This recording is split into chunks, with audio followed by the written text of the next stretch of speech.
I'm fishing today on a slick river bottom.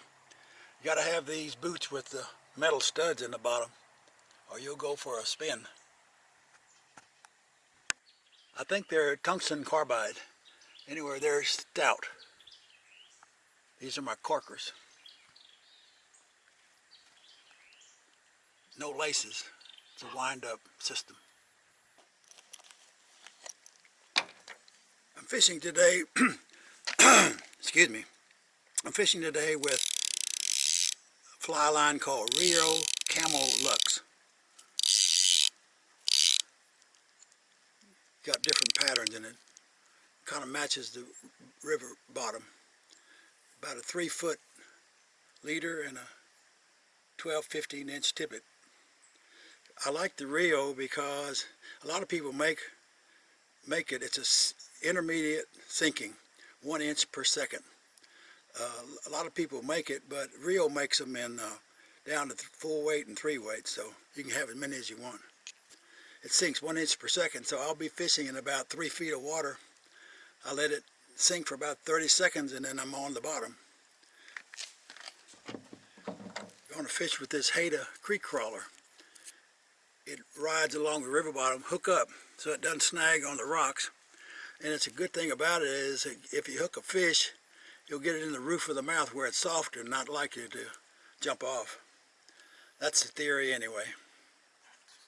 In case fishing is a flop, here's a story from my grandchildren.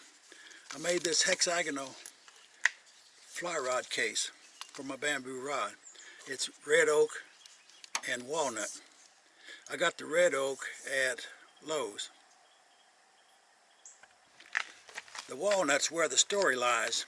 There was a man named Kowalski that moved to this area from Wall Street, had a lot of money. As a single man. He built a fine house on this river, not far from here. And he was a single man, and somehow he got connected with a local couple. They did odd jobs for him, mowing the grass, cleaning house, and clearing brush, stuff like that. And that couple figured out he had money, so they killed him and buried him in his backyard. They weren't too smart, and they got caught real quick, and they're in jail.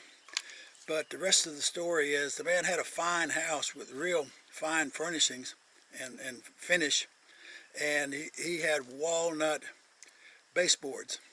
And there was an estate sale, so I went to the estate sale and bought some leftover walnut baseboards. They were 1x4s, and I have a bandsaw, so I cut them in half, or resawed them to half the width, and then I cut everything into 1 inch strips, and I bevel them 30 degrees on each side, so 6 strips, 2 sides, 12 times 30 degrees is 360 degrees. That's how you get a hexagonal case.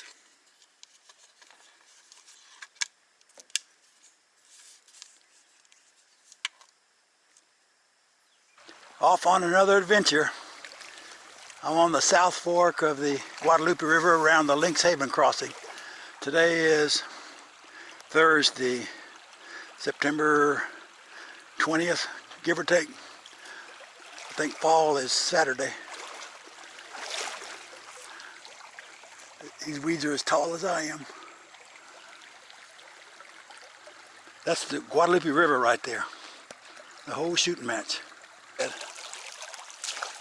There's one way in, one way out. The trick is to come out.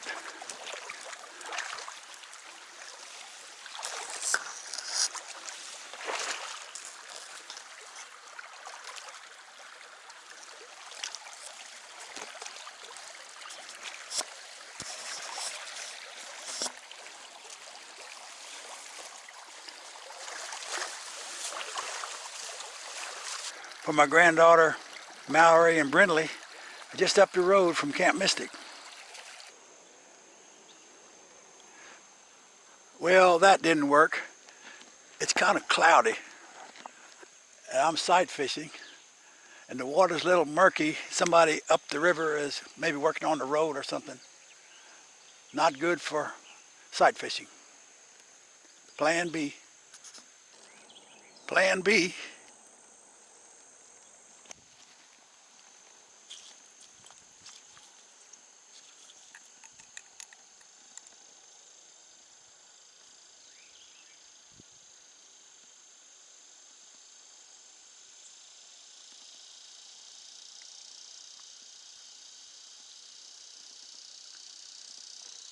I floated that right over a big bass. It's just not going to be a good day.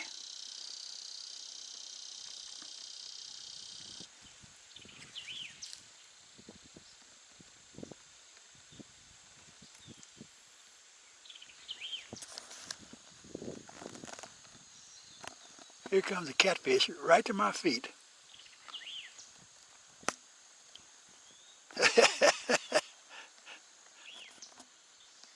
Here he comes again, coming down a different avenue under my swimming Jimmy. That's a big one.